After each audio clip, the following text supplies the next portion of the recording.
imagine waking up one morning, stretching your arms, taking a deep breath, and feeling absolutely nothing unusual. The air fills your lungs the same way it has every single day of your life.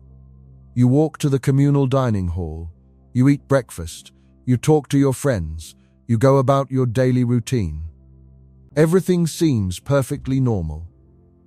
But here is what you do not know. Here is what nobody on this ship knows yet. The oxygen concentration in your atmosphere has been dropping by a fraction of a percent every single year for the past 40 years. It started at 20.9%, exactly what Earth's atmosphere contains. Right now, as you sit there eating breakfast and feeling perfectly fine, it is at 19.1%. You cannot feel the difference. No alarm has gone off. No warning light is blinking. Your body has slowly adjusted to the gradual decline without you ever noticing. But the math is unforgiving. At this rate, in another 30 years, the oxygen level will drop below 16%. And at 16%, your brain stops working properly. You cannot think clearly. You cannot make good decisions. You become confused, exhausted, emotionally unstable. And here is the terrifying paradox. The very moment when your ship desperately needs its smartest engineers and scientists to solve this crisis is the exact moment when every single person on board becomes too cognitively impaired to solve anything at all. This is not science fiction. This is not a dramatic scenario I invented to scare you. This is what the mathematics and engineering of closed-loop life support systems predict will happen on any generation ship that attempts an interstellar journey lasting more than a few decades. And today, we are going to explore exactly why this happens, how it happens, and what it means for humanity's dream of traveling to the stars. Before we go any further, let me give you some numbers that will reshape how you think about the simple act of breathing. A single human being consumes approximately 550 liters of pure oxygen every single day. That is about 840 grams of oxygen gas that your body pulls from the air, uses to burn glucose in your cells, and converts into carbon dioxide that you exhale back out. Every single day, without stopping, for your entire life. Now multiply that by 10,000 people, because that is the minimum population scientists estimate you need on a generation ship to maintain genetic diversity over multiple centuries. 10,000 people breathing 550 liters each every single day for 200 years. That is over 3 billion liters of oxygen per year. Over 600,000 tons of oxygen over the entire journey. And every single molecule of that oxygen must either be carried with you from the start or manufactured on board the ship as you travel through the absolute vacuum of interstellar space, where there is no gas station, no supply ship, no emergency delivery, no rescue mission possible. You are completely and utterly alone with whatever oxygen your systems can produce. Now here is a fact that should genuinely disturb you. The longest any human-engineered closed-loop life support system has ever operated on Earth, with full access to sunlight, with Earth's gravity assisting water circulation, with the ability to pump in emergency supplies when things go wrong. The longest this has ever worked before failing catastrophically in oxygen production was 16 months. 16 months. And we are talking about building a system that needs to work flawlessly for over 2,000 months. That is a gap between our current capability and what we need that should make every honest scientist pause and think very carefully about the true feasibility of interstellar travel for biological humans. Let me also share another number with you. The International Space Station, which is the most sophisticated life support platform ever built by our species, which represents the absolute pinnacle of human engineering in this domain, has experienced critical life support failures requiring emergency intervention more than a dozen times in its operational history. And the International Space Station only supports 6 people. 6 people. On a generation ship, you need to support 10,000 people with a system that is roughly 1,700 times more complex, operating for roughly 8 times longer than the space station has existed, with absolutely zero possibility of receiving spare parts or emergency supplies from Earth. When you frame the problem this way, you begin to understand why some aerospace engineers privately admit that generation ships might be the hardest engineering challenge our species has ever contemplated. And today I want to take you through every single aspect of this problem. We are going to start with a real scientific experiment that demonstrated exactly how quickly oxygen systems fail in closed environments. We are going to examine the fundamental science of how oxygen is produced and consumed. We are going to do the mathematics that reveals the fatal flaw in every generation ship design ever proposed. We are going to explore the hidden oxygen sinks that nobody talks about, the invisible processes that slowly steal your air without any sensor detecting it. We are going to look at cascading failures, where one small problem triggers another, which triggers another, until the entire life support system collapses like a house of cards. And finally, we are going to examine what solutions might exist and why most of them do not actually work the way people hope they will. This is going to be a deep, thorough, scientific exploration of one of the most fundamental challenges facing interstellar travel. No speculation without evidence. No optimistic hand-waving. Just the real science, the real math, and the real engineering constraints. If you are the kind of person who thinks deeply about humanity's future in space, if you enjoy understanding the genuine scientific challenges rather than the Hollywood fantasy version of space travel, then you are going to find this exploration absolutely fascinating. Take a moment right now to subscribe to this channel, because this is exactly the kind of deep scientific content we create here. Drop a comment below telling me how long you think oxygen would last on a generation ship. I want to see your estimates before we reveal what the science actually says. And share this with someone who dreams of interstellar travel, because they need to understand this problem too. Now, let me begin with a story. A true story. A story that reveals everything about why the oxygen problem on a generation ship is far worse than anyone imagines. On September 26, 1991, 8 scientists walked through an airlock and sealed themselves inside the largest closed ecological system ever built by human beings. The structure was called Biosphere 2, and it sat in the Arizona desert outside Tucson like something from a science fiction movie. 3.14 acres of enclosed space, glass and steel forming a sealed boundary between the inside atmosphere and the outside world. Inside, they had built miniature versions of Earth's ecosystems. A rainforest, an ocean with a coral reef, a savanna, a marsh, a desert, agricultural land for growing food. The whole thing was designed to be completely self-sustaining. The plants and algae would produce oxygen through photosynthesis. The humans would breathe that oxygen and exhale carbon dioxide. The plants would absorb the carbon dioxide and produce more oxygen. A perfect cycle. Balanced, calculated, engineered, the 8 crew members, called biospherians, were supposed to live inside for 2 full years without any material exchange with the outside world. This was explicitly designed as a test for space colonization. If humans could maintain a balanced atmosphere inside a sealed structure on Earth, then theoretically, the same principles could be applied to a spacecraft or a Mars colony.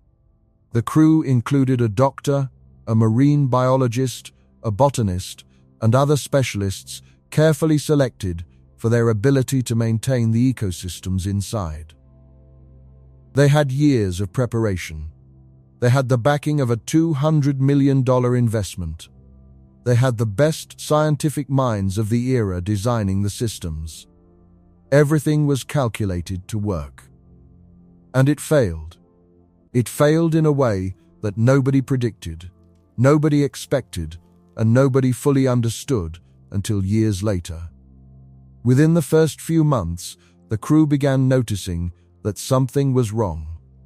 They felt tired, more tired than they should have been. They had trouble sleeping. They woke up feeling unrested. Their thinking felt foggy. At first, they attributed it to the stress of living in a confined space, to the hard physical labor of farming their own food, to the psychological pressure of the experiment. But as the months passed, the symptoms got worse. By month 10, crew members were struggling to climb stairs without becoming winded. They could not concentrate on complex tasks. Their bodies ached. Some experienced chronic headaches that would not go away. The atmospheric monitoring system told the story. Oxygen levels inside Biosphere 2 were dropping. Not catastrophically, not overnight, but steadily, relentlessly, month after month. When they sealed the structure, the internal atmosphere contained 20.9% oxygen, exactly matching the outside air.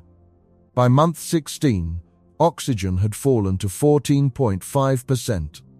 That is equivalent to the oxygen level at an altitude of 4,080 meters, higher than most base camps in the Himalayas.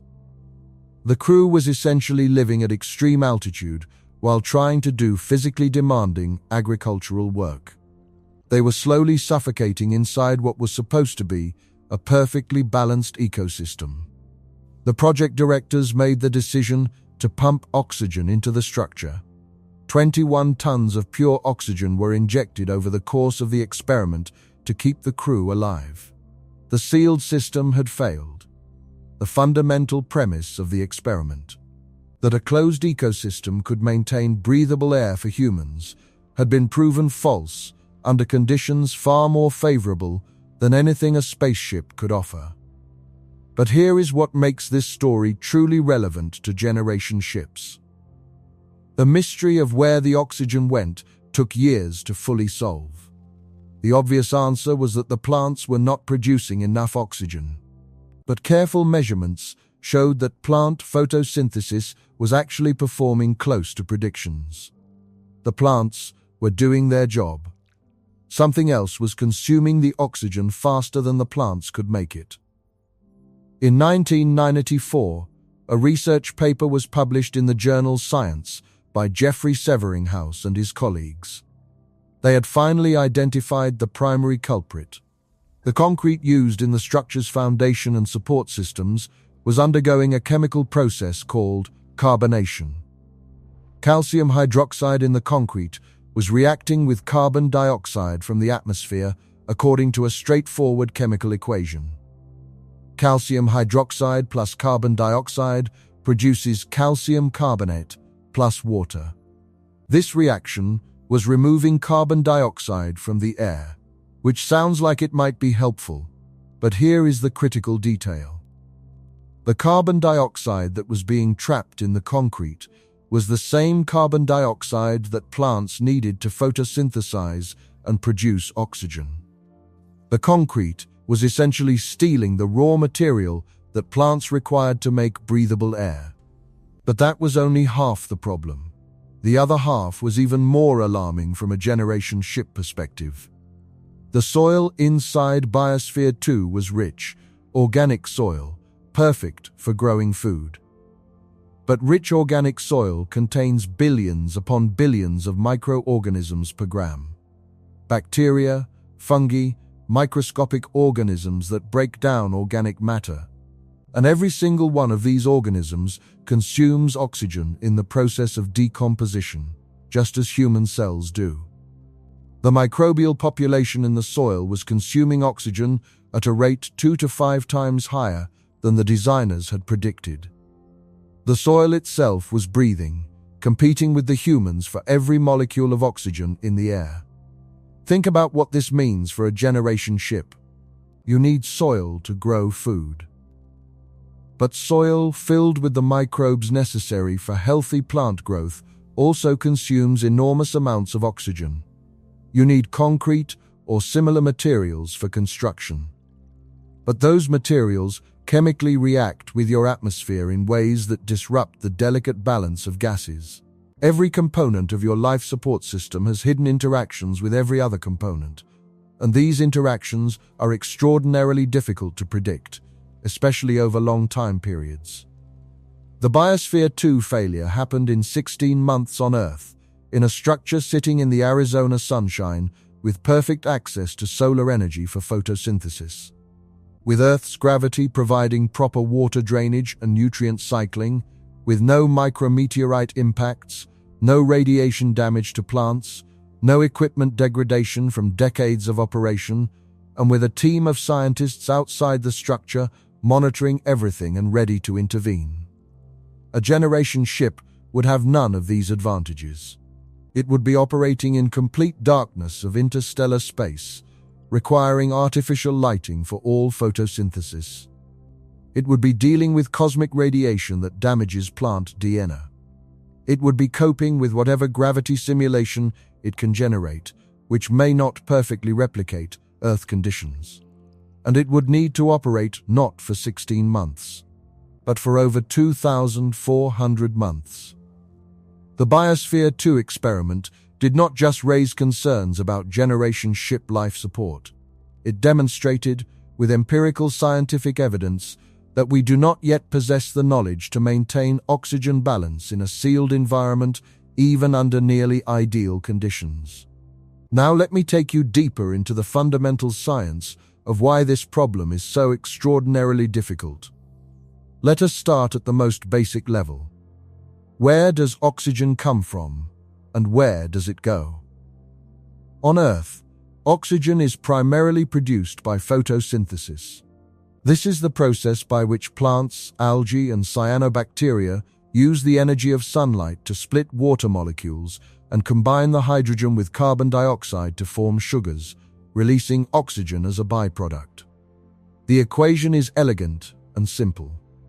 6 molecules of carbon dioxide plus 6 molecules of water in the presence of light energy produce 1 molecule of glucose and 6 molecules of oxygen. This process has been running on Earth for approximately 2.5 billion years, ever since cyanobacteria first evolved the molecular machinery to perform oxygenic photosynthesis. Over those billions of years, photosynthetic organisms have built up Earth's atmospheric oxygen to its current level of 20.9%. But here is a crucial point that many people miss. Earth's atmosphere is not in a state of natural equilibrium where oxygen just remains stable on its own.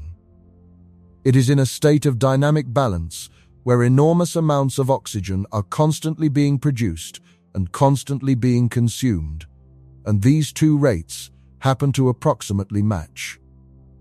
Earth produces approximately 300 billion tons of oxygen per year through photosynthesis, and Earth consumes approximately 300 billion tons of oxygen per year through animal respiration, microbial decomposition, chemical weathering of rocks, volcanic processes, and other oxidation reactions. The fact that these two enormous numbers happen to approximately balance is not guaranteed by any physical law. It is the result of billions of years of co-evolution between oxygen-producing and oxygen-consuming organisms, regulated by feedback loops so complex that we still do not fully understand them. On a generation ship, you need to replicate this balance artificially. But you need to do it with a system perhaps 10 billion times smaller than Earth's system, with perhaps 1/1,000,000th the species diversity, with zero margin for error, and for a duration longer than any machine has ever operated. The fundamental challenge is not just producing enough oxygen. It is maintaining the balance between production and consumption with essentially perfect precision, decade after decade after decade, through every possible perturbation, failure, and surprise. Let me put the human oxygen demand in precise perspective. A resting adult human consumes approximately 250 milliliters of oxygen per minute. That is about 15,000 milliliters per hour, or 360 liters per day just at rest. But humans do not spend their entire lives at rest.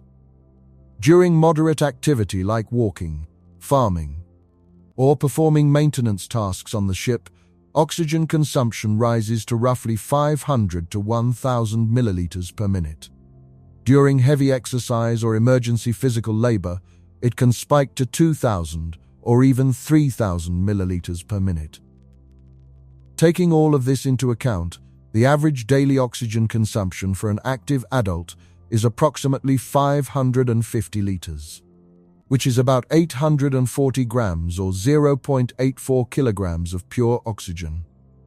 For a ship carrying 10,000 people, the daily oxygen demand is approximately 5.5 million liters, or 8,400 kilograms. That is 8.4 metric tons of oxygen that must be produced every single day without fail. Per year, that is approximately 3,066 metric tons. Over a 200-year journey, that is over 600,000 metric tons of oxygen that must be generated, recycled, and maintained within the ship's atmosphere. These numbers are not theoretical. They are the direct, unavoidable consequence of human biology and basic chemistry. There is no way to reduce them significantly without reducing the number of people or putting people into some form of suspended animation, which does not currently exist for humans. Now, equally important is what humans produce as a waste product of breathing. Every molecule of oxygen you consume gets combined with carbon from the food you eat, and you exhale it as carbon dioxide. A typical adult produces approximately 1 kilogram of carbon dioxide per day. For 10,000 people, that is 10 tons of carbon dioxide being added to the ship's atmosphere every single day. And carbon dioxide is lethal at concentrations above 5%. Even at concentrations as low as 2 to 3%, which is 10 to 15 times higher than Earth's normal level of 0.04%, carbon dioxide causes headaches, dizziness, increased heart rate, and impaired cognitive function. At 4%, it causes severe symptoms. At 5% or above, it kills. So the life support system on a generation ship must simultaneously accomplish two critical tasks. It must produce over 8 tons of new oxygen every day, and it must remove over 10 tons of carbon dioxide every day. If either process fails even partially, the consequences are lethal. And both processes require energy, materials, functioning equipment, and biological systems that must operate with near perfection for centuries. Let us now examine the 3 fundamental approaches to oxygen generation on a spacecraft and understand why each has critical limitations that compound over time. The first approach is to simply carry all the oxygen you will ever need. Store it as liquid oxygen in massive cryogenic tanks and release it gradually over the duration of the journey. This is conceptually the simplest approach, but the numbers make it essentially impossible for a generation ship. 600,000 tons of liquid oxygen, at the density of liquid oxygen, which is approximately 1,141 kilograms per cubic meter, would require over 526,000 cubic meters of storage volume. That is a cube roughly 80 meters on each side, filled entirely with liquid oxygen. The mass alone, 600,000 tons, would make the ship enormously difficult to accelerate to any meaningful fraction of the speed of light. And this calculation only accounts for the oxygen itself, not the massive cryogenic infrastructure needed to keep it liquid at -183 degrees Celsius for 2 centuries. Not the pumps and distribution systems, not the insulation which inevitably degrades over time, leading to boil-off losses. Cryogenic boil-off is a particularly insidious problem. No insulation system is perfect. Heat inevitably leaks in from the surrounding structure, slowly warming the liquid oxygen and causing it to evaporate. On Earth, large liquid oxygen storage facilities lose between 0.1 and 0.5% of their contents per day to boil off. Even if a generation ship achieved a spectacularly low boil-off rate of 0.01% per day, over 200 years that compounds to a total loss far exceeding the original supply. You would need active refrigeration running continuously for centuries to prevent this loss, and that refrigeration system itself requires energy and maintenance. The stored oxygen approach fails on every practical dimension: mass, volume, energy requirements, and long-term storage stability. The second approach is biological oxygen generation using photosynthetic organisms. This is the approach that Biosphere 2 attempted, and it is the approach most commonly discussed in generation ship concepts. The idea is straightforward. Grow plants or algae in large quantities. Provide them with light, water, carbon dioxide, and nutrients. They photosynthesize, consuming carbon dioxide and producing oxygen, simultaneously providing food for the crew. It sounds like an elegant closed loop. Carbon dioxide from human breathing feeds the plants. Oxygen from the plants feeds the humans. Perfect cycle. The organisms most commonly proposed for this role include single-celled algae like Chlorella vulgaris and spirulina, which have the highest oxygen production rates per unit volume. A well-maintained algae bioreactor can produce between 10 and 20 grams of oxygen per liter of culture per day under optimal conditions. This is impressive compared to land plants, which produce oxygen at much lower rates per unit area. To support one person's oxygen needs using algae alone, you would need approximately 50 to 100 liters of optimally performing algae culture. For 10,000 people, that scales to 500,000 to 1 million liters of algae culture, or 500 to 1,000 cubic meters. This is actually a manageable volume, which is why algae-based life support is so attractive on paper. But paper and reality are very different things. Algae cultures are extraordinarily sensitive to contamination. A single species of invasive bacteria or a viral infection can crash an entire algae bioreactor within days. On Earth, this happens routinely in commercial algae production facilities, and the solution is simply to sterilize the system and restart from a clean culture stock. On a generation ship 200 years into a journey, your clean culture stocks may have degraded. Your sterilization systems may not be functioning at full capacity, and you have no external source of uncontaminated organisms. A contamination event that crashes your algae production for even a few weeks means hundreds of tons of oxygen not produced, a deficit that must be made up from reserves or alternative systems. Temperature sensitivity is another critical factor. Most photosynthetic organisms have a narrow optimal temperature range, typically between 20 and 30 degrees Celsius. Even small deviations above or below this range reduce photosynthetic efficiency significantly. On a generation ship, maintaining precise temperature control in large growing facilities for centuries requires reliable climate control systems that themselves need maintenance and eventually replacement. If your climate control falters and algae growing areas experience a temperature excursion to 35 or 40 degrees Celsius, you can lose significant photosynthetic capacity in hours. Light is perhaps the most underappreciated challenge for biological oxygen production on a generation ship. In interstellar space, there is no sunlight. None. The nearest star is light years away, providing effectively zero usable light. Every single photon that drives photosynthesis on your ship must come from artificial lighting. Growing 25 hectares of plants and algae under artificial light requires an estimated 500 to 1,000 megawatts of continuous electrical power just for the grow lights alone. This is the output of a large nuclear power plant devoted entirely to illuminating your crops. The lights themselves have finite lifespans. LED systems, the most efficient option, degrade over time, losing luminosity gradually. After 50,000 hours of operation, approximately 6 years of continuous use, most LEDs have lost 20 to 30% of their original brightness. Over a 200-year journey, you would need to manufacture and replace lighting systems dozens of times. Each replacement requires materials, manufacturing capability, and labor.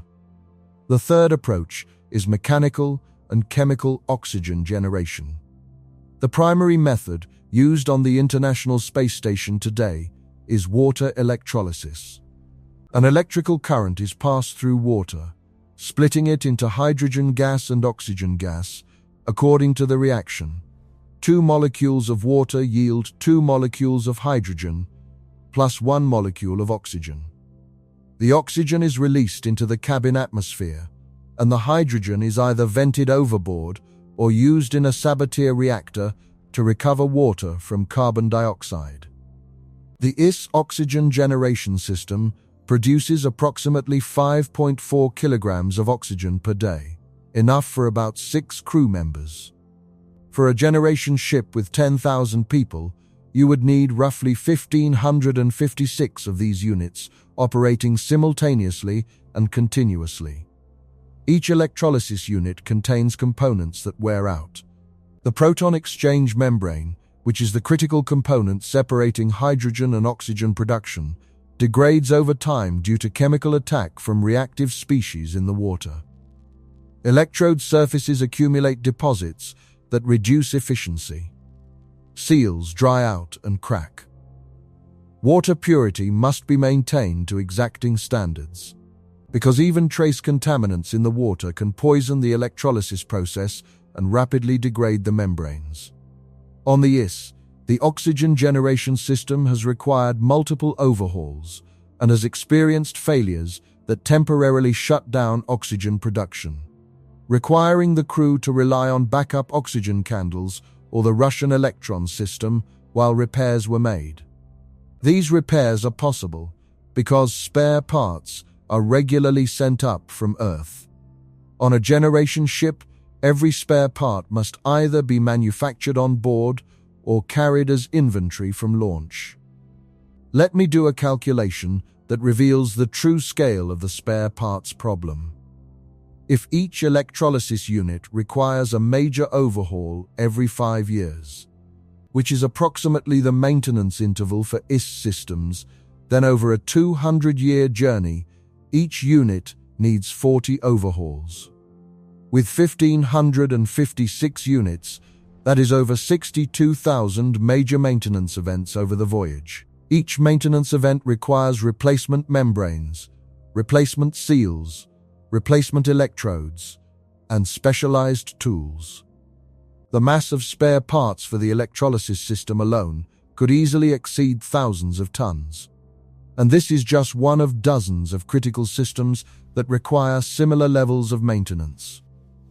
The Sabatier reactor deserves special attention because it represents the closest thing to closing the oxygen loop mechanically.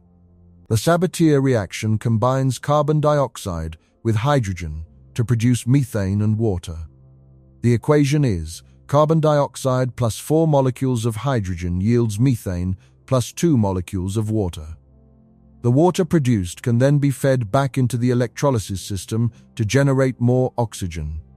This partially closes the loop, meaning you are recovering some oxygen from the carbon dioxide that humans exhale. But there are critical limitations. First, the Sabatier reaction requires hydrogen input. Where does this hydrogen come from? From electrolysis. But electrolysis produces hydrogen and oxygen in a fixed ratio.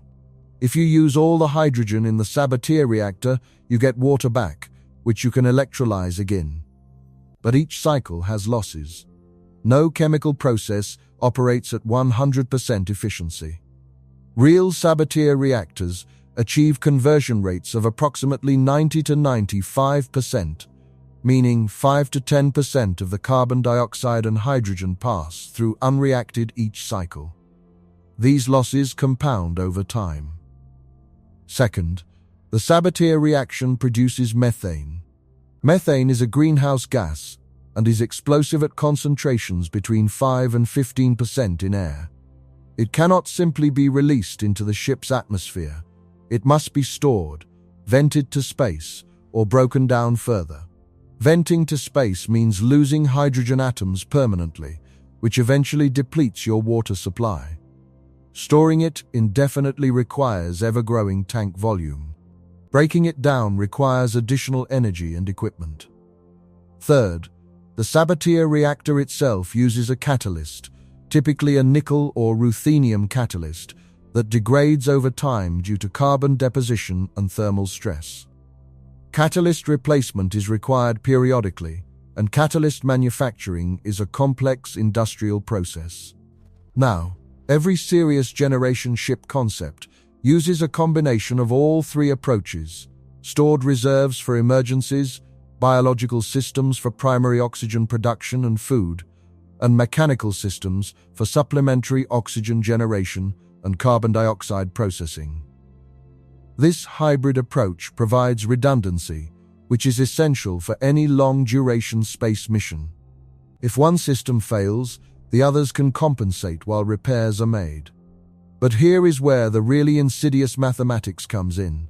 The mathematics that reveals why oxygen still runs out even with this combined approach. The critical concept is recycling efficiency. In any closed system, the percentage of material that is successfully recycled in each cycle determines how quickly you deplete your resources. If your overall oxygen recycling efficiency is 99%, meaning you lose only 1% of your oxygen each cycle, that sounds excellent. But watch what happens over time. After one cycle, you have 99% of your original oxygen. After 10 cycles, you have about 90.4%. After 100 cycles, you have about 36.6%. After 500 cycles, you have about 0.6%. Your oxygen is essentially gone. And a cycle here means the time it takes for all the oxygen in the ship's atmosphere to pass through the biological and mechanical systems. Depending on ship size and system throughput, a complete atmospheric cycle might take between 1 and 7 days. Even at one cycle per week, 500 cycles is less than 10 years. With 99% recycling efficiency, you lose most of your oxygen in a decade.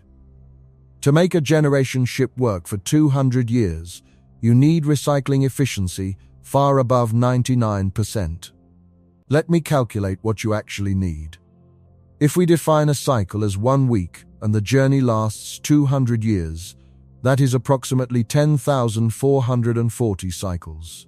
For the oxygen level to remain above 90% of its starting value after 10,440 cycles, you need the efficiency to satisfy the equation 0.9 equals the efficiency raised to the power of 10,440. Solving this gives an efficiency of approximately 99.9990%. That is 4 nines after the decimal point. You need to recycle 99.999% of your oxygen in every single cycle for 10,440 consecutive cycles without ever having a bad cycle, without ever having a system failure that drops efficiency, without ever having a contamination event that kills your biological systems.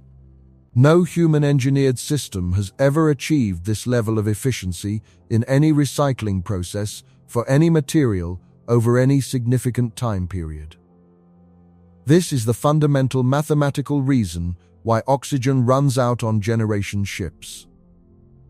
But wait, it gets worse, because the 99.999% figure assumes constant efficiency over the entire journey. In reality, efficiency will degrade over time as systems age, components wear, biological systems evolve and change, and accumulated damage takes its toll. Let me model a more realistic scenario. Suppose the system starts at 99.99% efficiency in year 1. Good, but not quite the 4 nines we need. Suppose efficiency degrades by 0.001% per year due to aging of equipment and biological systems. By year 50, efficiency is 99.94%. By year 100, it is 99.89%. By year 150, it is 99.84%. Now let me trace the oxygen level under this declining efficiency scenario. In the first decade, oxygen drops from 100% to about 99.5%, barely noticeable. In the first 50 years, oxygen drops to about 97%, still within a comfortable range.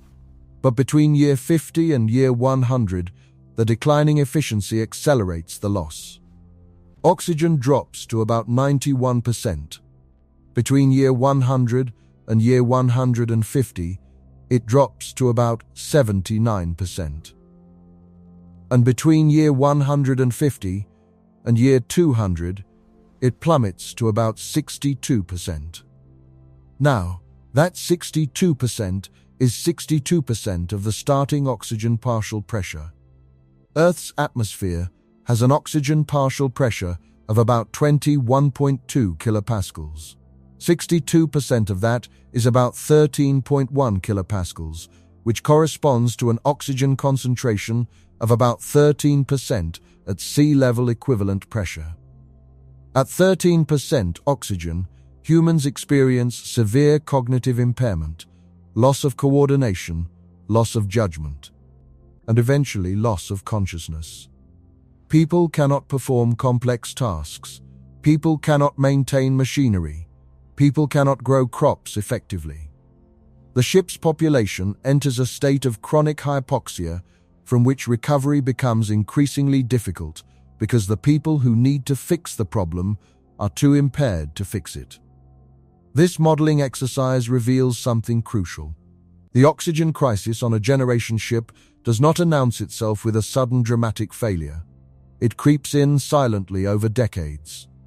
The first 50 years might feel perfectly fine. The first century might seem manageable. But by the time the problem becomes obvious to the untrained observer, it may already be too late to reverse. The window for intervention is early in the journey, when systems are still functioning well enough to be meaningfully upgraded or repaired. Once degradation reaches a certain threshold, the feedback loop becomes negative and self-reinforcing. Now I want to discuss something that almost nobody considers in generation ship proposals, and that is the hidden oxygen sinks. These are processes that consume oxygen outside of human breathing, often at rates that are difficult to predict or measure until they have already caused significant damage. The first and most pervasive hidden oxygen sink is material oxidation. A generation ship is built primarily of metals and metal alloys, likely various grades of steel, aluminum alloys, titanium alloys, and possibly more exotic materials. Every single metal surface in the ship is thermodynamically unstable in the presence of oxygen. Given enough time, iron rusts, aluminum forms oxide layers, and even supposedly corrosion-resistant alloys slowly oxidize at their surfaces. The reaction for iron is simple. 4 atoms of iron plus 3 molecules of oxygen form 2 units of iron oxide, or rust. Each kilogram of iron that fully oxidizes consumes about 430 grams of oxygen. A generation ship might have a structural mass of several million tons, much of it metallic. Even with protective coatings, paints, and surface treatments, microscopic oxidation occurs at every scratch, every wear point, every junction where coatings have been damaged by use or time. Over 200 years, with millions of square meters of metal surface area, the cumulative oxygen consumption by oxidation could be enormous. Conservative estimates suggest 50 to 200 tons of oxygen per year, consumed by corrosion and oxidation of the ship's structure and equipment. That is the equivalent of the breathing requirements for 60 to 240 extra people. Invisible oxygen consumers that no life support system was designed to feed. The second hidden oxygen sink is microbial respiration in non-agricultural areas. On a generation ship, microorganisms will not stay neatly confined to the agricultural zones where you want them. Bacteria, fungi, and other microscopic life will colonize every surface, every water system, every air duct, every piece of equipment. They will form biofilms in pipes. They will grow in moisture condensation points. They will inhabit the dust that accumulates in ventilation systems. And they all consume oxygen as they metabolize organic matter. In Biosphere 2, the unexpected microbial oxygen consumption was one of the primary causes of the oxygen crisis. On a generation ship, with its vast internal surface area and inevitable accumulation of organic debris over decades and centuries, the microbial oxygen demand could be substantial and continuously growing. The third hidden sink is what I call parasitic chemistry. Over time, various chemical reactions occur within the ship that consume oxygen in ways not accounted for in the original design. Outgassing from plastics and polymers can produce compounds that react with oxygen. Degradation products from lubricants, sealants, and insulating materials can oxidize. Even the slow decomposition of paints and coatings releases organic compounds that consume oxygen when they eventually oxidize in the atmosphere. Each individual source might be tiny, but multiplied by millions of material interfaces over hundreds of years, the cumulative effect becomes significant. The fourth hidden sink is fire. I do not mean a catastrophic fire that destroys the ship. I mean the small fires, electrical short circuits, overheated equipment, cooking accidents, and material failures that are virtually inevitable over a 200-year journey with 10,000 people going about their daily lives. Each fire, no matter how small, rapidly consumes oxygen. A modest fire involving 10 kilograms of combustible material might consume 30 or more kilograms of oxygen in minutes. If the ship experiences even one small fire per month on average over 200 years, that is 2,400 fires consuming perhaps 72,000 kilograms of oxygen total. This is not negligible when your oxygen budget has no margin for error. The fifth hidden sink, and potentially the most dangerous over very long time periods, is atmospheric leakage to space. A generation ship's hull separates a pressurized atmosphere at approximately 100 and 1,000 pascals from the hard vacuum of space at 0 pascals. This pressure differential is constant and relentless, pushing air outward through any imperfection in the hull. No seal, no weld, no material is perfectly airtight forever. The International Space Station currently loses approximately 0.5 kilograms of air per day through micro-leaks, and this is after continuous detection and patching efforts by the crew. A generation ship will be much larger than the IS, with vastly more surface area, more welds, more seals, more potential leak points. Let me be conservative and assume the generation ship achieves a remarkably low leak rate of 1 kilogram of air per day, half the rate of the IS despite being enormously larger. Over 200 years, that is 73,000 kilograms of air lost to space. Since the ship's atmosphere is approximately 23% oxygen by mass. That represents about 16,800 kilograms of oxygen lost. This might seem manageable in the context of a system producing millions of kilograms of oxygen, but remember several things. First, this leak rate will increase over time as the hull ages. Welds fatigue, seals degrade, and micrometeorite impacts accumulate. Second, in interstellar space, there is nothing you can do to replenish the lost air. It is gone permanently. Third, the air you lose contains not just oxygen, but also nitrogen and trace gases that are essential for atmospheric composition. And replacing these requires additional systems and resources. Micrometeorite impacts deserve special discussion because they represent a threat that is unique to interstellar travel and has no analog in any Earth-based experiment. The interstellar medium is not perfectly empty. It contains approximately 1 atom per cubic centimeter on average, mostly hydrogen, but it also contains dust particles, microscopic grains of silicate, carbon, and ice ranging in size from nanometers to micrometers. When a ship is traveling at even 5% of the speed of light, which is 15,000 kilometers per second, even the tiniest dust grain carries enormous kinetic energy. A 1 microgram particle at 5% light speed has a kinetic energy of about 112 joules, equivalent to a small bullet. A 1 milligram particle at the same speed has kinetic energy equivalent to a hand grenade.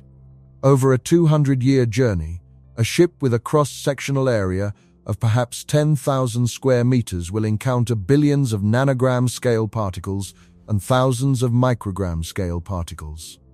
Each impact, while individually survivable with proper shielding, creates microscopic damage to the outer hull, spalling on the interior surface, microscopic fractures, weakened points in the pressure boundary. Over decades and centuries, this damage accumulates, creating pathways for atmospheric leakage that slowly grow. The ship's hull is literally being sandblasted from the outside for the entire duration of the journey. And while each individual grain is manageable, the cumulative effect over centuries of high-speed travel is a slow but relentless degradation of pressure integrity. Thermal cycling adds another dimension to hull degradation. Different parts of the ship experience different temperatures. Surfaces facing the direction of travel are warmed by interstellar medium impacts and any residual starlight. Surfaces in shadow can drop to temperatures approaching absolute zero. The rotation of the ship for artificial gravity creates thermal cycles as different sections move between hot and cold zones. Each thermal cycle causes microscopic expansion and contraction of materials. Over millions of cycles spanning centuries, this creates fatigue in metals, particularly at welds, joints, and stress concentration points. Thermal fatigue is one of the primary failure modes for industrial equipment on Earth, where components are typically replaced after thousands to tens of thousands of cycles. A generation ship hull might experience millions of thermal cycles with no possibility of replacement. All of these hidden oxygen sinks, material oxidation, microbial respiration, parasitic chemistry, fires, atmospheric leaks, micrometeorite damage, and thermal fatigue operate simultaneously and independently. Each one alone might be manageable, but together they represent a continuous compound drain on the ship's oxygen budget that sits on top of the already enormous demand from human breathing. And critically, many of these sinks are difficult to measure precisely.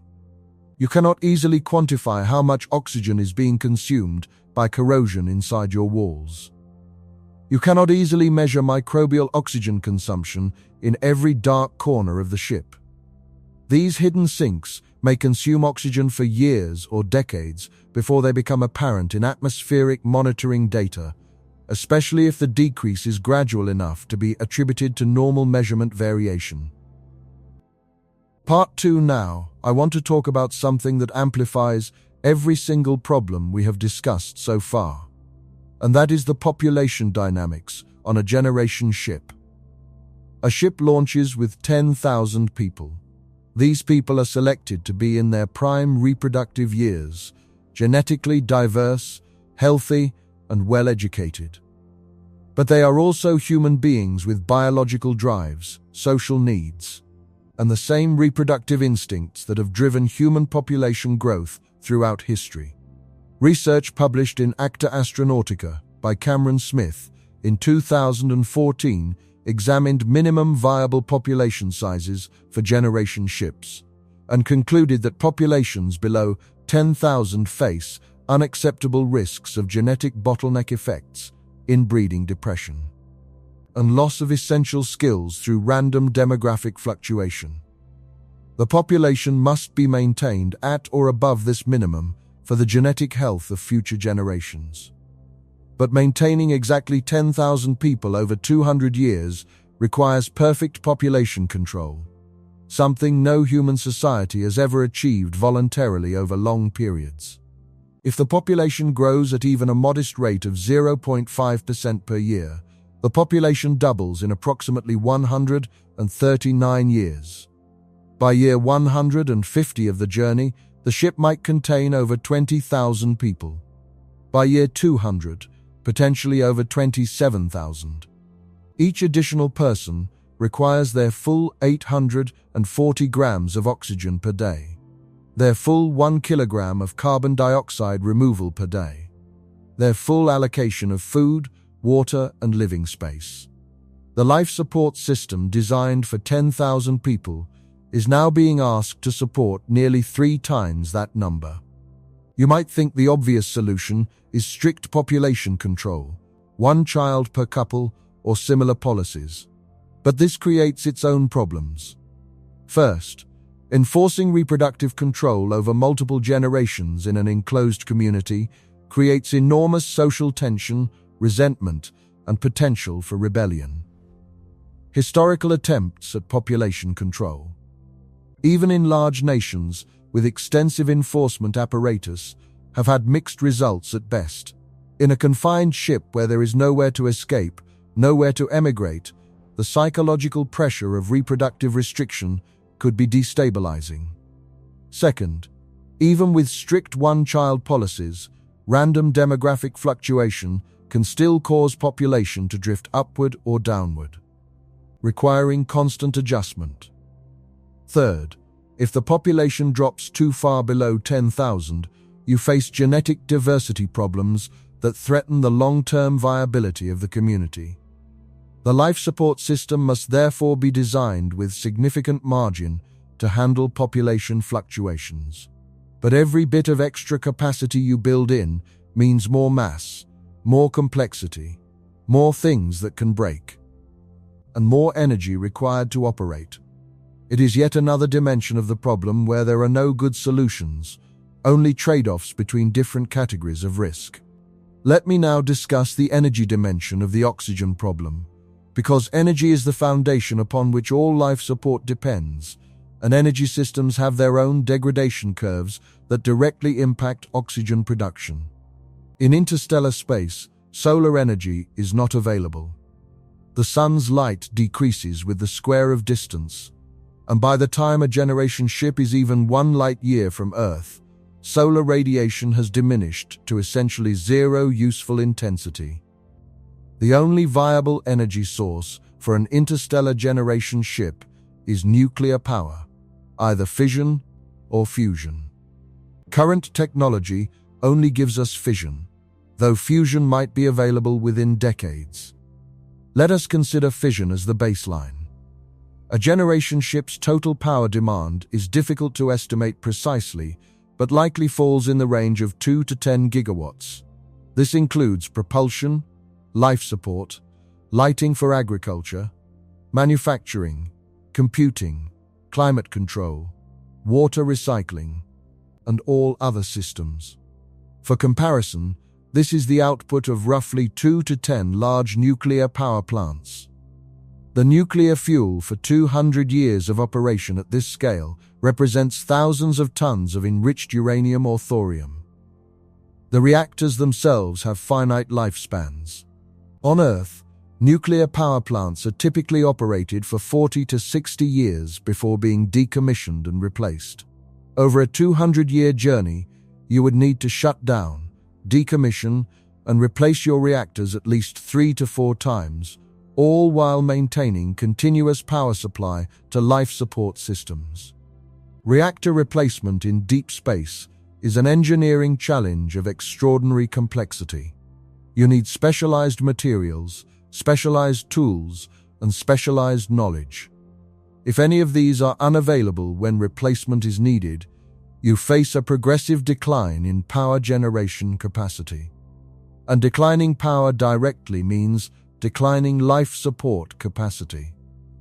If your reactor fleet drops from 100% capacity to 80% capacity, and you cannot replace or repair the degraded reactors, then every system on the ship must either reduce its power consumption by 20%, or some systems must be shut down entirely. The oxygen generation system, the carbon dioxide removal system, the agricultural lighting, the water recycling, the climate control, everything competes for a shrinking energy budget. This creates a particularly vicious cascade. Less power means less light for agriculture, which means less photosynthesis, which means less oxygen production, which means declining atmospheric quality, which means declining human cognitive and physical performance, which means declining ability to maintain and repair systems, which means further power degradation, which means even less oxygen production. Each step makes the next step worse. This is the cascading failure mode that engineers fear most in complex systems, and it is essentially guaranteed to occur at some point during a 200-year journey, because no complex system operates without degradation for that long.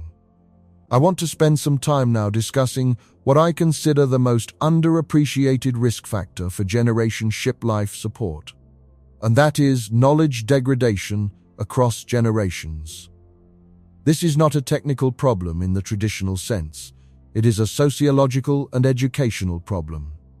But its consequences for oxygen system maintenance are potentially fatal.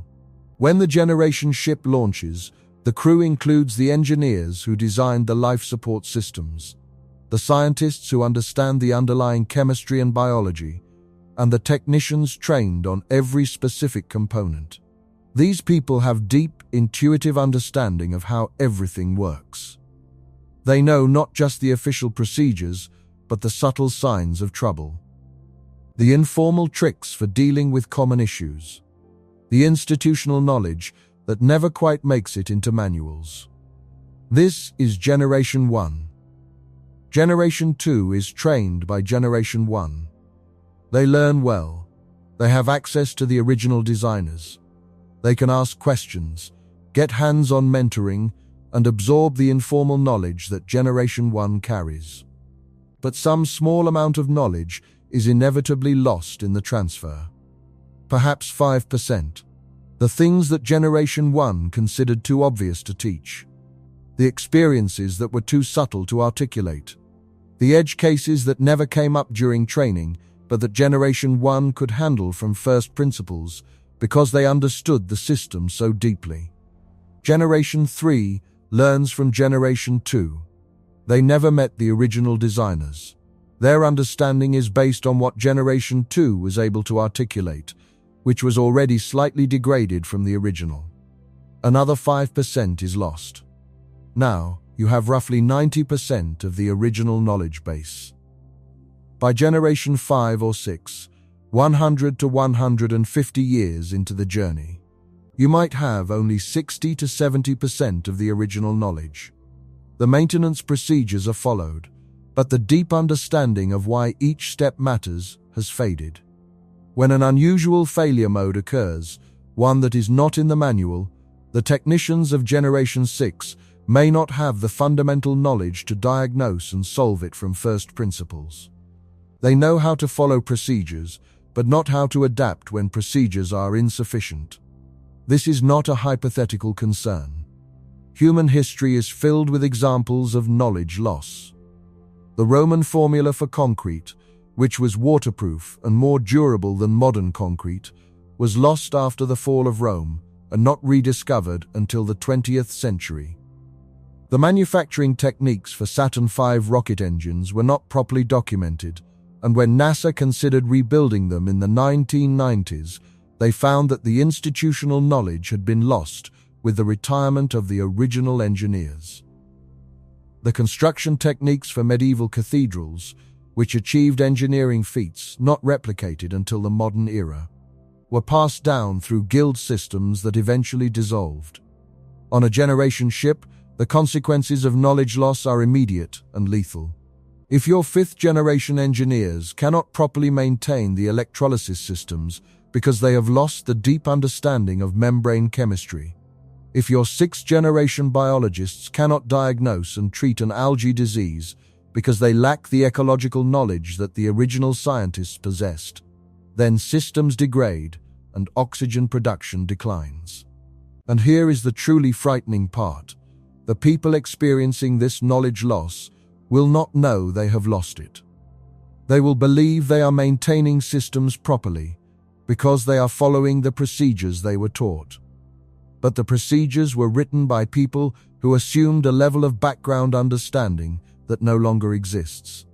Some generation ship proposals attempt to address this through extensive documentation, computer databases, artificial intelligence tutoring systems, and formal education programs.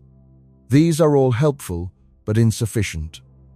Documentation can never capture all tacit knowledge. Computer systems fail and degrade. Educational programs can only be as good as the people teaching them. And perhaps most importantly, maintaining a culture that values deep technical education across multiple generations when there is no immediate crisis motivating people to study is extremely difficult. By generation 3 or 4, the life support systems have been working fine for decades. They seem reliable. The urgent motivation to understand them deeply fades. People pursue other interests. The ship's culture may shift away from technical excellence toward other values. And then, decades later, when the systems begin to fail, the knowledge needed to fix them no longer exists in the community. Let me now connect all of these individual failure modes into a comprehensive timeline showing how a generation ship's oxygen crisis might unfold across 2 centuries. I want to do this carefully and realistically, based on everything we know about system degradation, biological variability, and human factors. Year 0 to year 10. This is the honeymoon period. All systems are new. The engineers who designed them are still alive and active. Efficiency is at or near design specifications. Oxygen levels remain stable at 20.9%. Carbon dioxide removal is working perfectly. Biological systems are thriving under the care of the original ecologists. The energy supply is abundant. Minor issues arise, but are quickly resolved by people who deeply understand the systems. The ship's community is motivated, unified by the excitement of the mission's beginning. This period gives everyone confidence that the systems work and will continue working. Year 10 to year 30. Systems remain largely functional, but the first signs of aging appear. Electrolysis membranes need their first scheduled replacements. Some agricultural lighting units begin to dim and require replacement. The first unexpected crop disease appears in the agricultural section, reducing food production for several months, but not significantly impacting oxygen generation. The original designers are aging and beginning to pass their knowledge to the next generation. The first generation born on the ship is growing up without any memory of Earth. Year 30 to year 50. More significant maintenance events occur. An entire algae bioreactor bank must be shut down and cleaned due to unexpected contamination from a novel bacterium that evolved in the ship's environment. It takes 6 months to fully restore capacity. During this time, mechanical oxygen generation compensates, drawing more heavily on electrolysis systems and consuming their components faster than planned. The ship's first power reactor reaches the end of its design life and must be replaced. This is a major undertaking requiring years of preparation and careful execution. During the transition, power capacity is temporarily reduced by 15%, straining all systems. Meanwhile, atmospheric sensors detect the first measurable increase in carbon dioxide levels and a slight decrease in oxygen, from 20.9 to 20.7%. Engineers reassure the community that this is within acceptable bounds, and they are correct. But the trend line has begun, year 50 to year 75. The original designers are now dead. Generation 2 is in charge of maintenance. They are competent and well-trained, but they have never experienced a design-level crisis. The ship's biological systems experience their first major evolutionary surprise. A strain of bacteria that originally played a minor role in the soil ecosystem has evolved, over thousands of generations, to become aggressively competitive for nutrients. It begins outcompeting beneficial soil organisms, reducing soil fertility and plant growth rates. The biologists treat it as best they can, but the organism has become well adapted to the ship's environment and is difficult to eradicate. Agricultural oxygen production drops by 8% and stays there. Mechanical systems compensate, but this further accelerates their wear.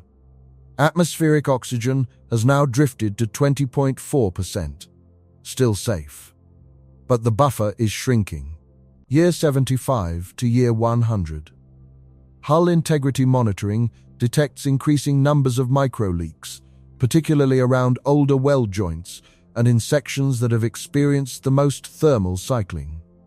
Repair teams patch them, but new leaks appear faster than old ones can be permanently fixed.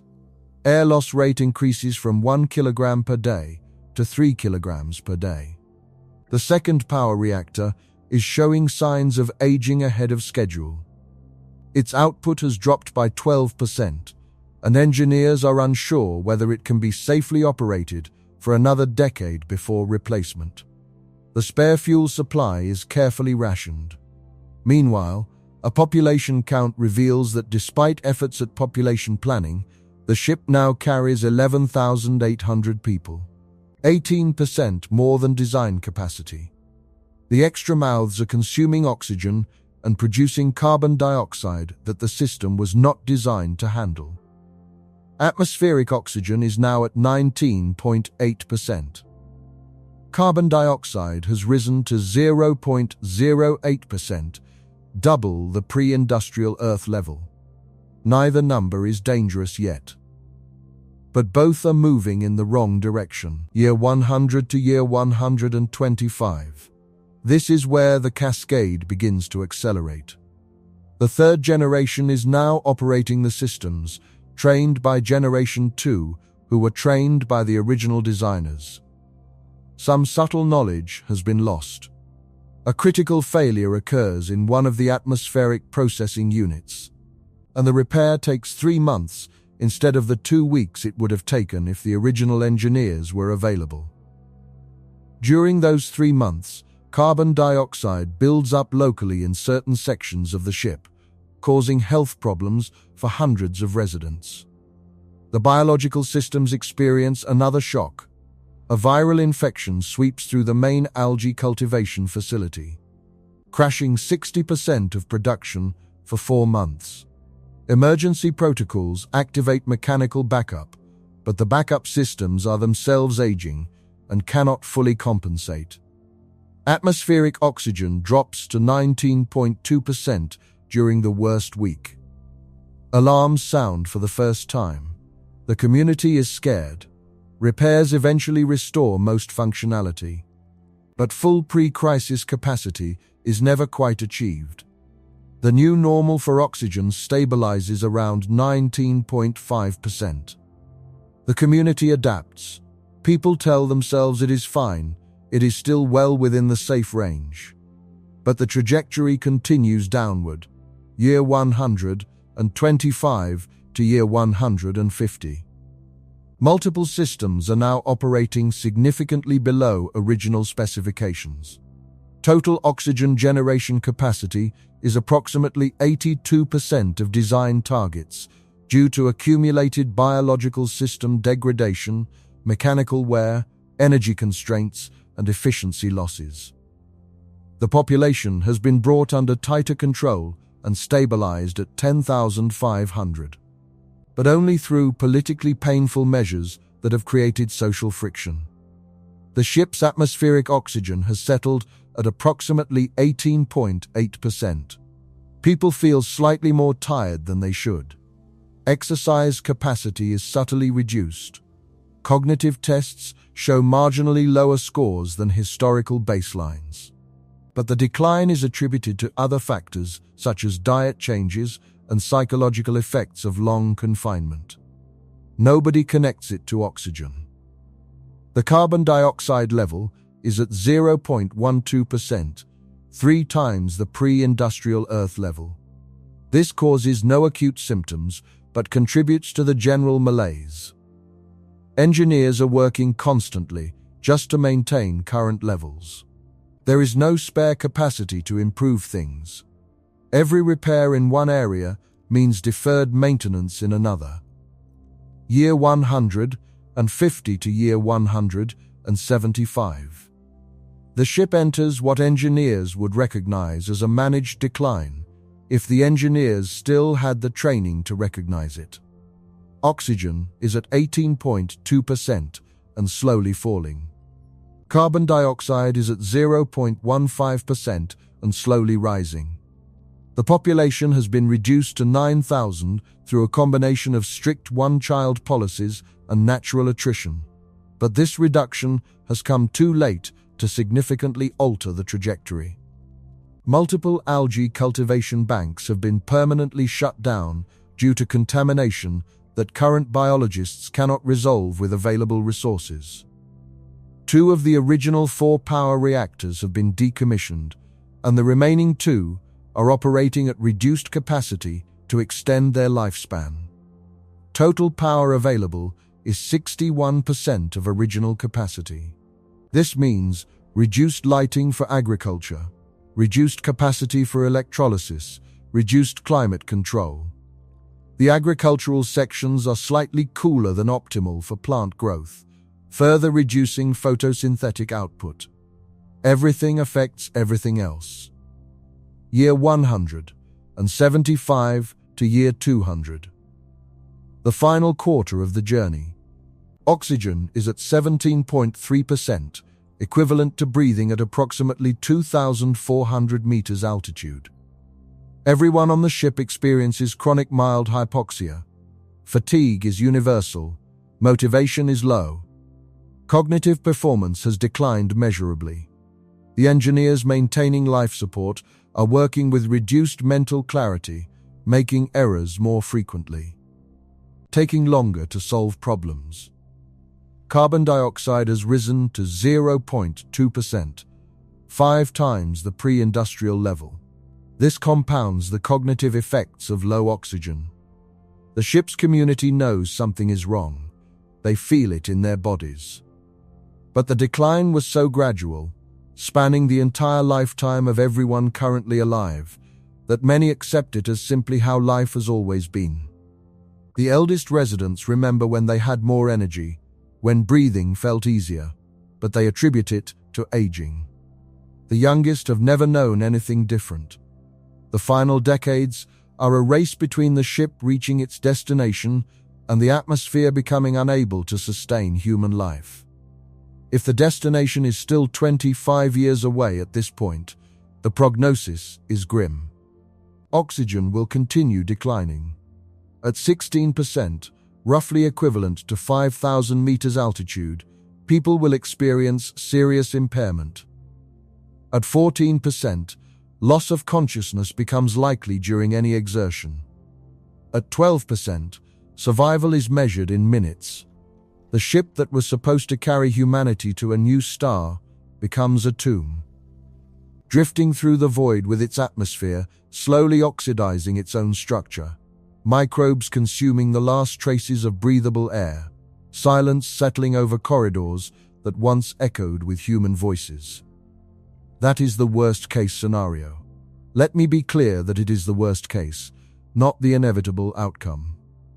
But it is the worst case that current science and engineering predicts if we do not solve several fundamental problems before ever attempting a generation ship mission. And the point of presenting this scenario is not to argue that interstellar travel is impossible. It is to demonstrate that it requires breakthroughs we have not yet achieved, and to honestly identify what those breakthroughs must be. Let me now turn to the question of solutions. What can be done to prevent this scenario? What technologies, approaches, and designs might give a generation ship a fighting chance of maintaining breathable air for 2 centuries? The first and most obvious solution is massive over-engineering. Build in enormous redundancy. Instead of designing the life support system to just barely meet requirements, design it to produce 5 times more oxygen than needed, with 5 separate independent systems, each capable of supporting the full population alone. If any 4 of the 5 systems fail completely, the 5th can keep everyone alive. This approach works in theory, but creates enormous practical problems.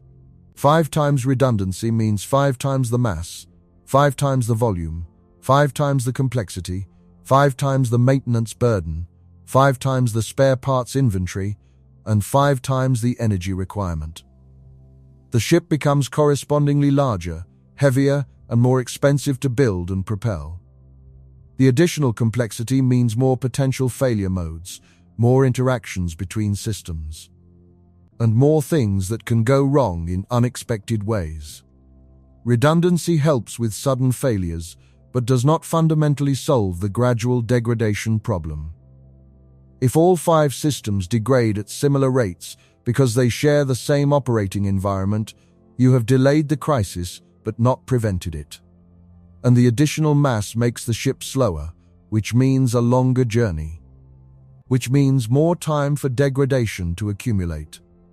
There is a diminishing returns curve where additional redundancy actually makes things worse because it extends the journey duration.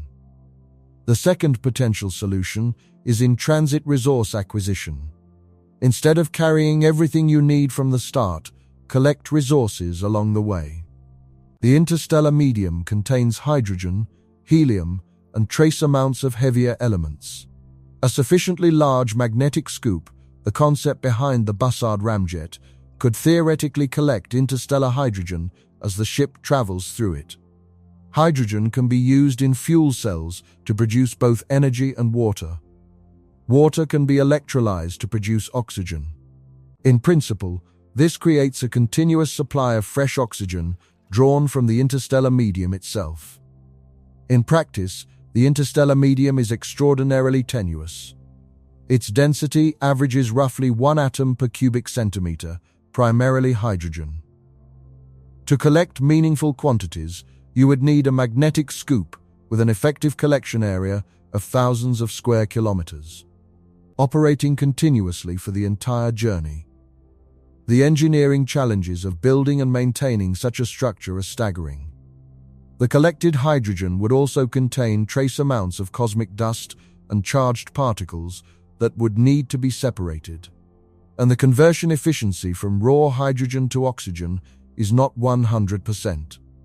Nevertheless, this approach has theoretical merit because it provides a continuous input of new material into the system rather than relying entirely on recycling.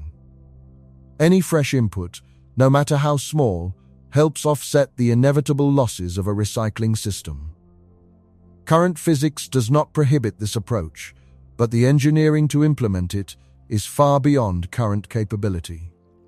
The third potential solution is a fundamentally different approach to the biological life support system. Instead of relying on natural organisms that evolve unpredictably and are vulnerable to disease, some researchers propose using synthetic biology to create engineered photosynthetic organisms specifically designed for long-term stability in a closed system.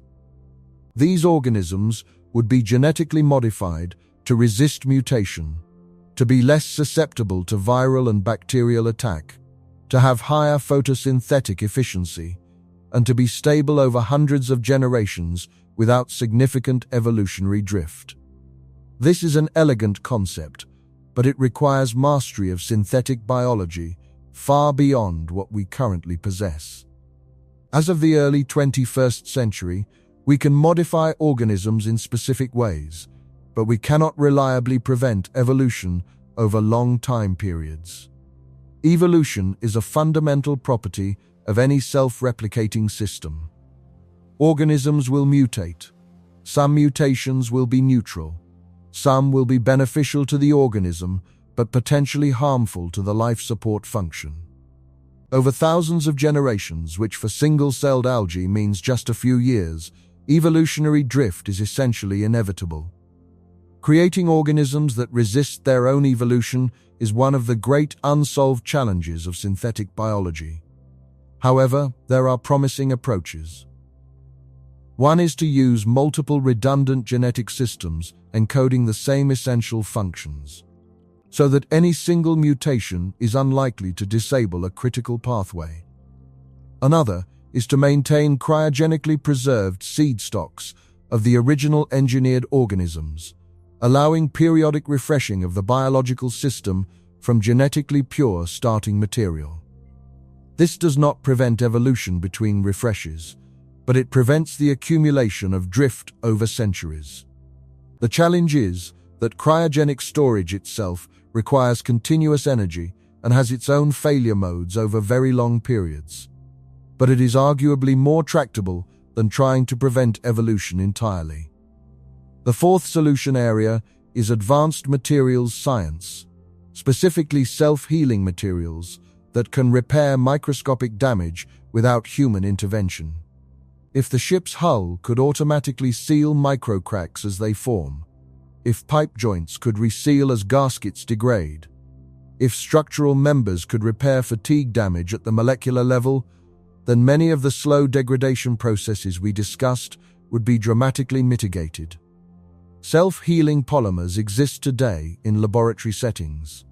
Materials that can detect and repair cracks using embedded microcapsules of adhesive have been demonstrated. But scaling these from laboratory curiosities to reliable ship-scale systems that function for centuries without replacement is an enormous engineering challenge. Nevertheless, this is an active area of materials research with genuine promise. The fifth solution is perhaps the most radical departure from the traditional generation ship concept. Rather than trying to keep 10,000 people breathing for 2 centuries, reduce the number of people who need to breathe at any given time. Maintain a small active crew of perhaps 100 to 500 people who handle ship operations, while the remaining population is held in some form of suspended animation, hibernation, or reduced metabolic state.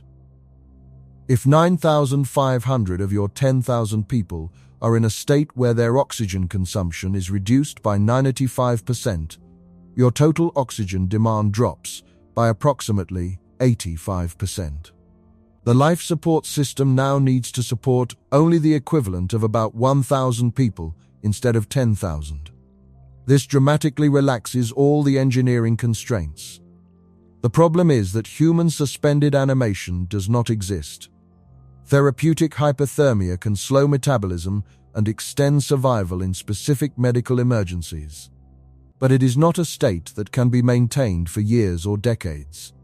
Cryogenic preservation of entire humans has never been demonstrated with successful revival. Some organisms, like certain species of frogs and wood rats, can survive being frozen, but these are small organisms with specialized biochemistry that humans do not share. Research into synthetic torpor, using chemical means to induce a hibernation like metabolic reduction, is in early stages and has shown some promise in animal studies, but is decades away from human application and has never been demonstrated for durations longer than days. If we could achieve even a 50% metabolic reduction for the majority of the population, rotating people through active and dormant phases over the journey, the oxygen problem becomes dramatically more tractable. This is perhaps the single technology that, if developed, would most transform the feasibility of generation ships. But it does not exist yet, and predicting when or whether it will exist is impossible. The sixth solution involves artificial intelligence and autonomous systems. If the ship's life support could be monitored and maintained by intelligent machines that do not breathe, do not get tired, do not lose knowledge between generations, and can operate continuously for centuries, then many of the human factors problems we discussed disappear. An AI system could monitor oxygen levels with far greater precision than human technicians, detect declining trends years before they become critical, diagnose problems from first principles without relying on institutional knowledge, and direct robotic systems to perform repairs. This approach has obvious appeal but also significant limitations. AI systems run on hardware that degrades over time. Computer chips are vulnerable to cosmic radiation, which can flip bits and cause errors. Over 200 years, cumulative radiation damage to computing hardware would be substantial, requiring regular replacement of processors and memory systems. The AI software itself must be maintained and updated to handle unforeseen situations. And if the AI encounters a scenario outside its training parameters, it may fail in unpredictable ways. Nevertheless, AI-assisted life support management is almost certainly a necessary component of any viable generation ship design.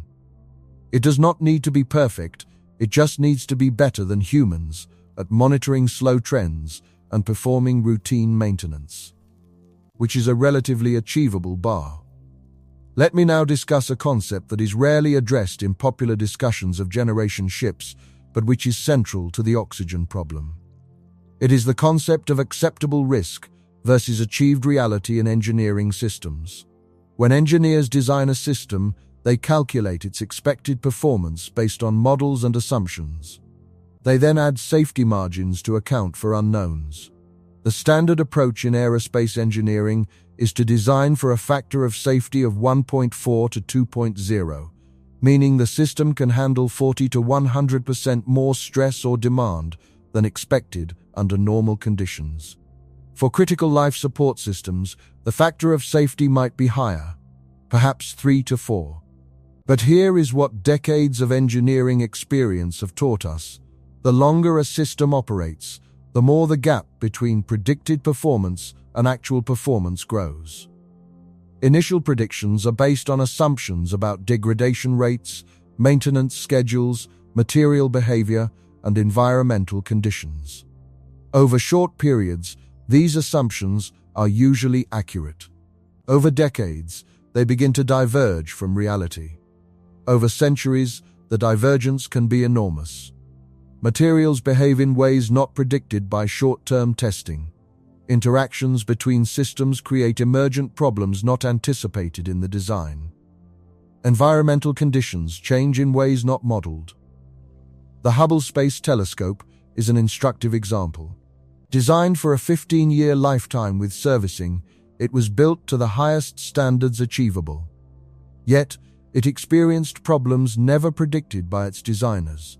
Unexpected thermal distortion of its solar panels, degradation of insulating material beyond modeled rates, and electronic failures in circuits that were not expected to be vulnerable.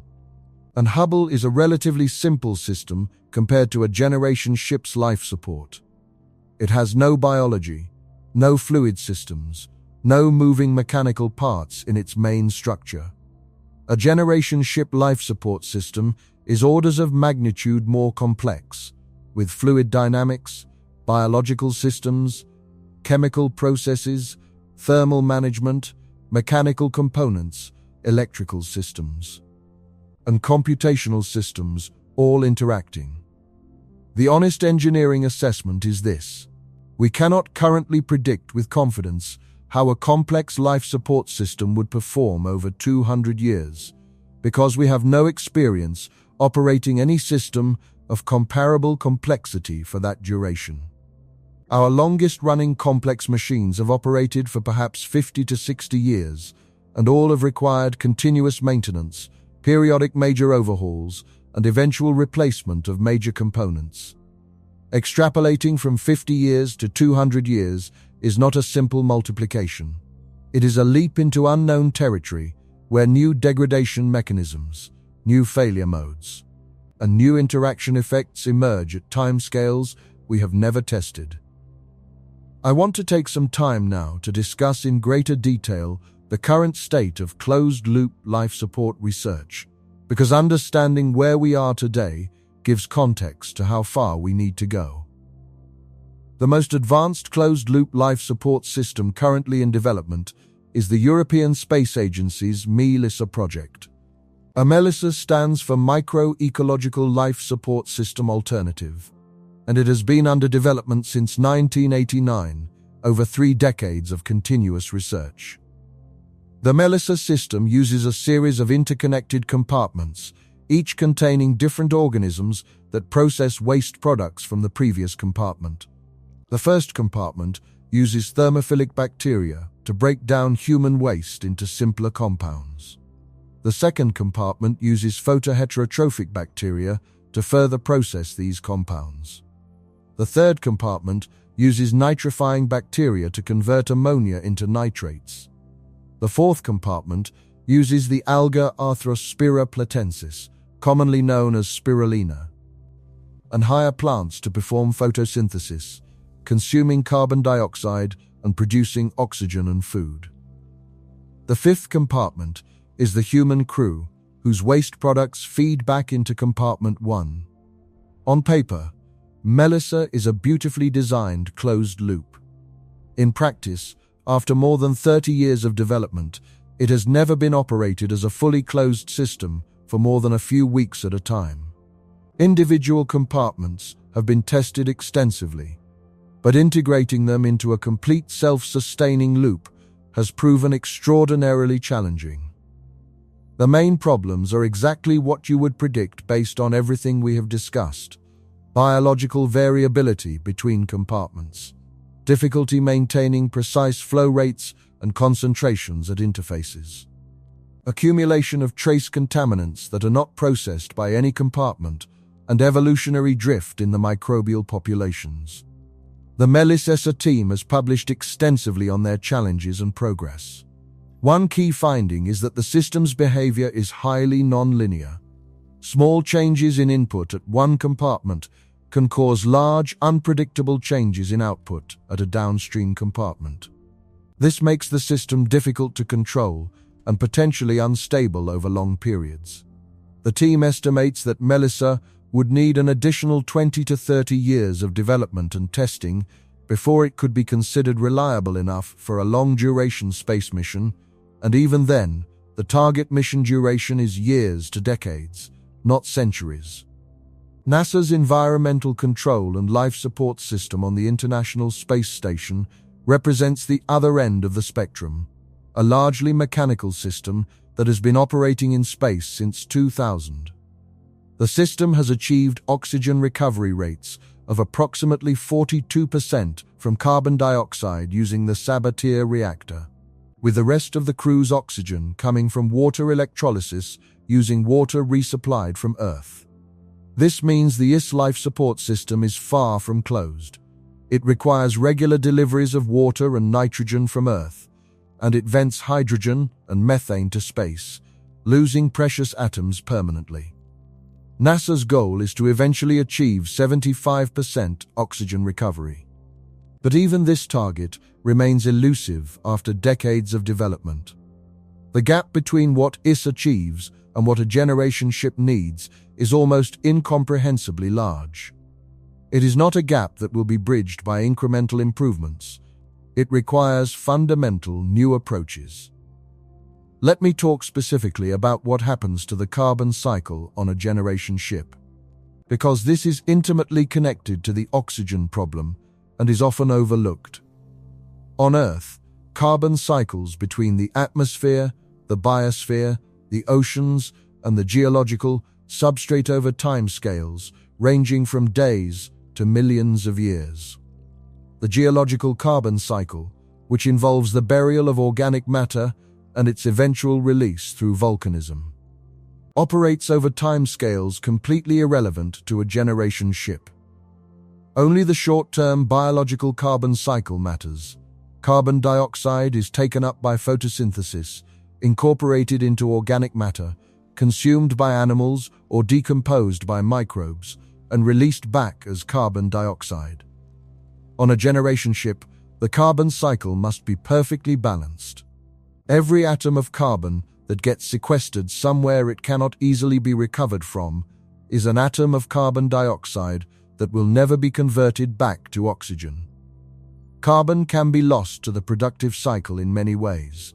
It can be incorporated into structural materials that are not recycled. It can accumulate in sediments or deposits within water systems. It can be locked into stable organic compounds that resist decomposition. It can be converted to methane and vented to space through the Sabatier reactor. It can be trapped as carbonates in concrete or mineral surfaces, exactly as happened in Biosphere 2. Each of these carbon sinks removes carbon dioxide from the atmosphere. Less carbon dioxide means less raw material for photosynthesis. Less photosynthesis means less oxygen production. Over decades and centuries, even small carbon sinks can accumulate enough carbon to measurably reduce the atmospheric carbon dioxide concentration below what photosynthetic organisms need for optimal function. Most photosynthetic organisms perform best at carbon dioxide concentrations above the current atmospheric level. If carbon dioxide drops too low, photosynthetic efficiency declines, creating a paradoxical situation where the atmosphere runs low on both carbon dioxide and oxygen simultaneously. The water cycle on a generation ship presents equally challenging problems that directly affect oxygen production. Water is the raw material for electrolysis-based oxygen generation, and it is essential for all biological processes. On Earth, the water cycle is driven by solar energy, gravity, and the vast thermal mass of the oceans. On a generation ship, all water cycling must be artificial. Water must be collected from humidity in the air, recovered from human waste, extracted from agricultural runoff, and purified to the exacting standards required for both human consumption and electrolysis. Water purification on a generation ship cannot rely on the simple techniques used in terrestrial water treatment, such as chlorination or ozone treatment, because these add chemicals that would accumulate in a closed system. Instead, purification must use physical methods like reverse osmosis, distillation, and filtration. Each of these processes has efficiency losses. Reverse osmosis membranes reject 95 to 99% of contaminants, but also reject 1 to 5% of the water itself, concentrating it into a waste brine that must be further processed. Distillation requires significant energy and leaves behind residues. Filtration media need regular replacement. Over 2 centuries, the total water inventory on the ship must be maintained to within tight tolerances. If water is lost, whether through leaks, chemical reactions that lock water into hydrated minerals, or incomplete recovery from waste streams, the ship's water budget decreases. Less water means less capacity for both electrolysis-based oxygen generation and biological life support. And water, like oxygen, can be lost through hull leaks. Any micro leak that allows gas to escape also allows water vapor to escape. In the cold of space, leaked water vapor forms ice crystals on the hull exterior, permanently lost. Let me now explore an aspect of the problem that brings together biology, chemistry, and time in a particularly challenging combination. That is the question of what happens to the ship's internal environment over very long time periods from a chemical perspective. A generation ship's atmosphere is not just oxygen and nitrogen. It contains trace amounts of hundreds of compounds, many produced by human activities, biological processes, material outgassing, and chemical reactions. On Earth, these trace compounds are diluted by the vast atmosphere and broken down by ultraviolet radiation, hydroxyl radicals, and other atmospheric chemistry processes. On a generation ship, none of these cleansing mechanisms operate naturally. Ultraviolet radiation would damage the crew, so it is not present in living areas. The small sealed atmosphere has no natural mechanisms to break down trace contaminants. Over time, trace compounds accumulate. Volatile organic compounds from cooking, from human skin and breath, from agricultural processes, from material degradation. These include formaldehyde, benzene, toluene, acetaldehyde, various alcohols, ketones, and acids. On the IS, the atmosphere contains measurable levels of over 500 trace compounds that are continuously monitored and removed by the Trace Contaminant Control System using activated charcoal beds and catalytic oxidizers. On a generation ship, similar systems would be needed, but they must operate for centuries without exhausting their active materials or losing efficiency. This is relevant to oxygen because catalytic oxidation of trace contaminants consumes oxygen. The oxidizer breaks down organic compounds by combining them with oxygen at elevated temperatures over a catalyst surface. Each molecule of trace contaminant destroyed requires one or more molecules of oxygen. Over time, as trace compounds continuously accumulate and are continuously oxidized. This represents another steady drain on the oxygen budget, and if the trace contaminant control system fails or becomes less efficient, the compounds accumulate to levels that directly harm human health, independently of the oxygen concentration. There is also the question of atmospheric nitrogen. Earth's atmosphere is 78% nitrogen. And this nitrogen serves a critical role. It dilutes the oxygen to a safe concentration. Pure oxygen at 1 atmosphere pressure is actually dangerous, causing oxidative damage to lung tissue and creating extreme fire risk. The nitrogen in a generation ship's atmosphere must be maintained at roughly constant levels. But nitrogen is also needed for biological processes, particularly for growing plants that require nitrogen-containing nutrients. On Earth, nitrogen fixation by bacteria continuously converts atmospheric nitrogen into biologically usable forms. On a generation ship, this process must either occur naturally through nitrogen-fixing bacteria in the agricultural system or be accomplished artificially through industrial processes like the Haber-Bosch synthesis. Either way, atmospheric nitrogen is being consumed to support biology and must be replenished if the nitrogen recycling system is not perfectly efficient. Atmospheric nitrogen levels decline over time, which means oxygen represents an increasing percentage of the remaining atmosphere. This can create dangerous conditions where oxygen concentration rises too high in some areas, increasing fire risk while total atmospheric pressure drops, creating other problems. I realize I have been describing problems for quite some time, and you might be wondering whether I believe generation ships are completely impossible. Let me be very clear about my position on this. The oxygen problem, and indeed all the life support challenges of generation ships, are not violations of physical law. They are engineering challenges. Extraordinarily difficult engineering challenges, far beyond our current capability, but not fundamentally impossible. The laws of physics permit a closed-loop life support system that operates for centuries. Nothing in thermodynamics or chemistry or biology makes it impossible in principle. What makes it currently impossible is our limited understanding of long-term system behavior, our inability to engineer biological systems with sufficient stability, our lack of materials that maintain their properties over centuries, and our absence of experience operating any comparable system for any comparable duration. Each of these limitations is potentially solvable. Better understanding of complex systems will come from continued research. More stable biological systems might come from advances in synthetic biology. Better materials might come from nanotechnology and advanced metallurgy. An experience with long-duration systems will come from progressively more ambitious closed-loop experiments on Earth and in space. The question is not whether these problems are solvable in principle, but how long it will take to solve them in practice, and whether we will solve them before we attempt a generation ship mission.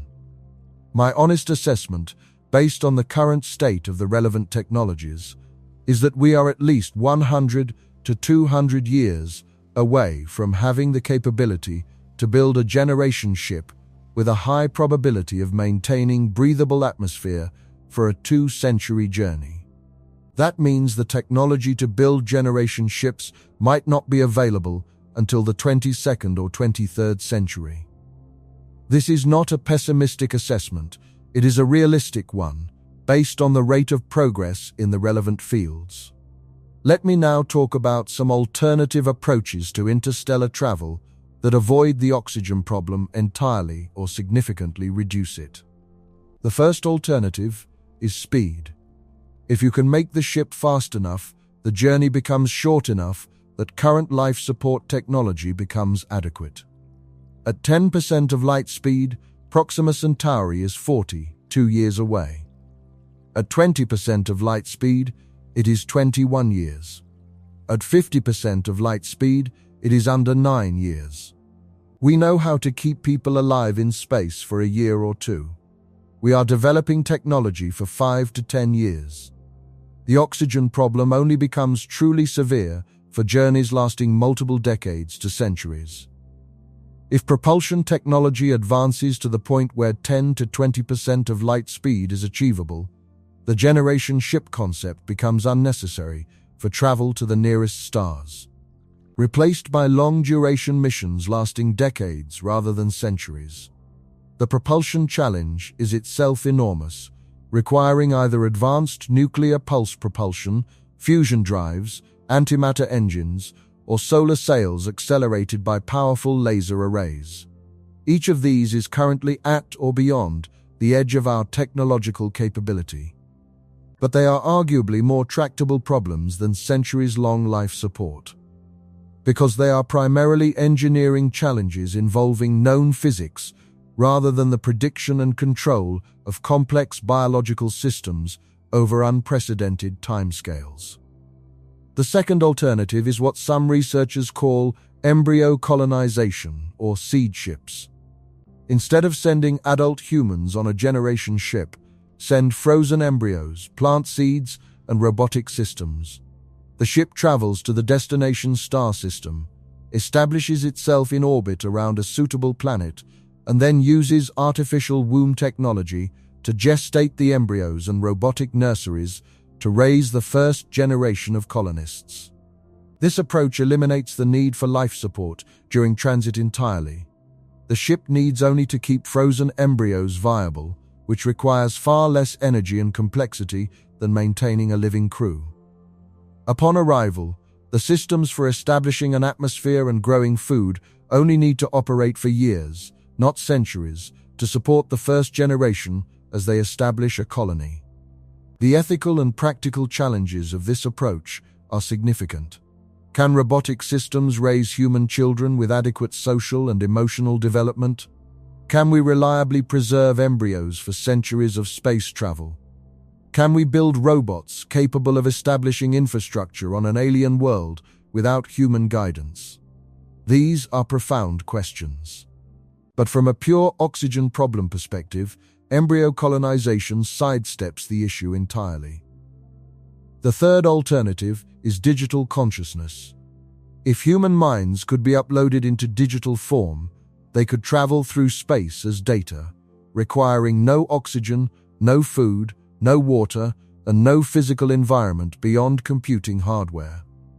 Upon arrival at the destination, they could be downloaded into new biological or synthetic bodies. This is the most speculative of the alternatives, requiring technologies that are purely hypothetical at present: complete brain scanning at neural resolution, understanding of consciousness sufficient to replicate it in software, and body manufacturing technology at the destination. Most neuroscientists consider whole brain emulation to be a century or more away at minimum, if it is possible at all. But it represents the ultimate solution to the oxygen problem: eliminate the need for oxygen-breathing organisms during transit.